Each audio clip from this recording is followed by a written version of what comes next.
Hi everyone, it's Heather here at LARRS, and today we are going to be talking about what it is like for us to do an educational presentation in the community. You guys are going to want to stay tuned for this one, and remember to hit that subscribe button.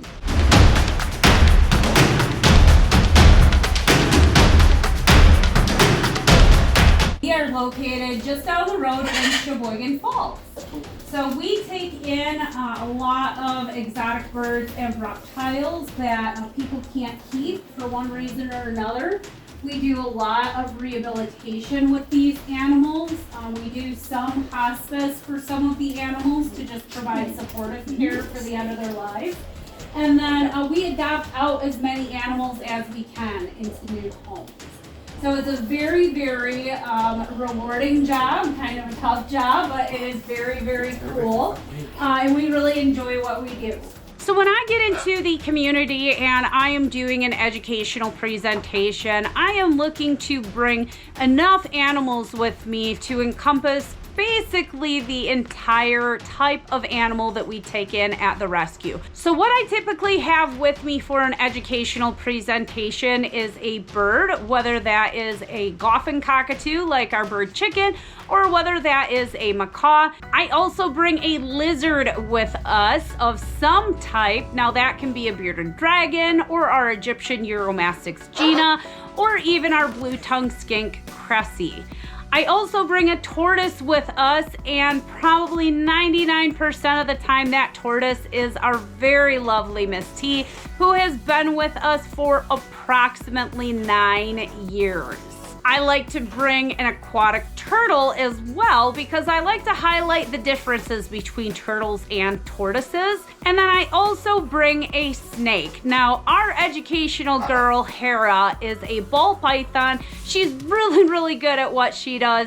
She totally enjoys having hands on her, and she really makes an excellent educational animal. So when I bring Miss T to our educational programming, I like to talk with everyone about exactly how big she is, how heavy she is, and exactly how long she lives. And Miss T is actually a really, really good sport. So she loves going to our educational presentations. She loves having tons of hands on her. And she loves helping us to educate others about tortoises. So tortoises are really, really long-lived. And it's a good thing to bring an animal like a sulcata tortoise because people actually get to realize how long they live, how much work they take, the kind of diet that they're on. And it's a good chance for us to interact with the community and answer any questions that they may have about tortoises. Oh, you are so heavy. I don't last very long when I'm giving our educational presentations, and I have Miss T in my arms. She is packing almost 30 pounds inside of this gigantic body, and she is not done growing. So I'm sure in the future we're gonna have to come up with some other inventive way of getting her to our educational programs. Additionally, I like to bring a turtle to our educational presentations. Now, one of the reasons why I bring a turtle is to highlight the differences between tortoises and turtles. And as you can tell with Miss Trudy's feet here, she has webbed feet. She definitely lives in the water the majority of her life. Now, just like I said earlier today in our 2 educational presentations that we did at the Plymouth Library, aquatic turtles primarily live in the water, and tortoises primarily live on land. Of course, there are always exceptions to that, but turtles still need to breathe. They breathe air just like we do. And so even though they primarily live in water and they can hold their breath for a really long time, they do need to come up for air. And generally at that time, they're basking in the sunshine, taking in the rays so that they can help to have a really, really healthy body. It is definitely a workout hauling around these animals with us to educational programs. And Miss T may be packing 30 pounds, but this girl still is a very hefty 12 pounds. And when you're talking in front of people and you're holding up an animal for the audience, My arms tend to feel like jello after I'm done talking at presentations. One of my favorite animals to bring to educational presentations lately is Miss Gina. She is our Egyptian Uromastic. She makes an excellent ambassador animal for the rescue. She allows us to talk about things like lifespan of animals, as I've said with Miss T, and then Trudy, who can live to be about 50 years old.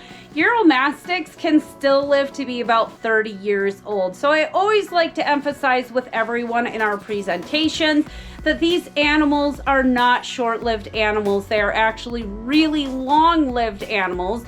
They can outlive dogs and cats, and also they are not far removed from their wild counterparts.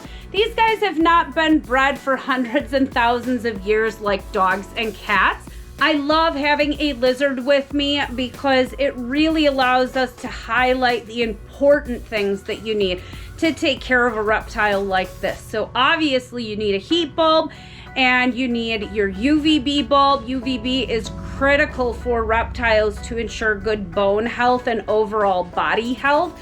And then I also like to highlight the lifespan of all of the animals that we bring to the presentations so that everybody can get a really good idea of what it takes to take care of them. After 2 educational presentations today, I think Gina has pretty much had her fill. So we're gonna get her back into her enclosure. So Ms. Hera here is our educational ball python. She has become so docile and so used to doing educational programming with us that she has become a staple in our programming. Makes it very, very easy for us to talk about snakes and the responsibilities of taking care of snakes and what it takes to make sure that they live a long, happy life. Depending on the size of the crowd, I usually take Miss Hera and extend her tail while walking around so that people have a chance to touch a snake and see what it's really like and see that they're not slimy and gross, that their skin is actually really super smooth and really, really soft. You are climbing in my shirt right now. She's going in my shirt. Whew. Part of the reason why I choose the educational animals that I do is because they're really, really docile. They're really great ambassadors for the organization, and they are very, very tolerant of being in situations where people get to interact with them one-on-one. Lastly, I bring a bird with me to an educational presentation, and usually I start my presentations with a bird because it's really super easy to do that and kind of progress from there. So today, because we had 2 presentations, we actually started out the first presentation with our bird Chicken, our little Goffin cockatoo. And the second presentation, I actually switched to Samantha. Now today was actually Samantha's first educational presentation. She did an absolute wonderful job of representing some of the parrots that we have at the rescue. We ended up talking a lot about conservation at the presentation with Samantha because it's really, really easy for people to forget that some of the birds that are in captivity are actually on the endangered species list. So while blue and gold macaws are not on the endangered species list, we still like to bring light to the fact that there are a lot of things going on out there in the world, and there is still illegal poaching for birds in the pet trade.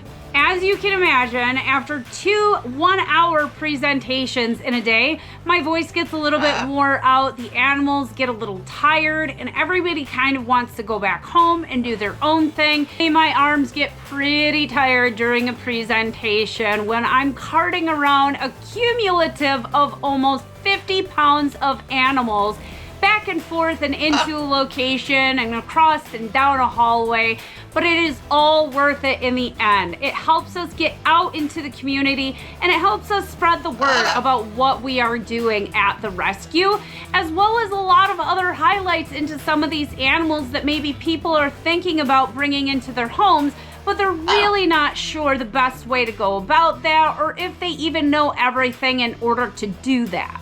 Having an exotic bird or reptile is really a complete lifestyle change. And you have to do what's best for the animal at the end of the day. So it's not about doing anything that's aesthetically pleasing. And with birds, like, it's not about doing anything easy as far as their diet. They have to have a proper diet, and reptiles have to have a proper setup. And people really, really need to know what it takes to take care of animals like this before they just jump in. Even though it is super duper tiring, we absolutely love getting out in the community, and we love spreading the word about what we are doing as an organization and educating people about the care for exotic birds and reptiles. If you or anyone that you know is interested in hosting us for an educational presentation, don't hesitate to reach out. And as always, if you guys ever have any questions about any exotic birds or reptiles, feel free to reach out to us via Facebook or by email. And I hope you guys have a wonderful day.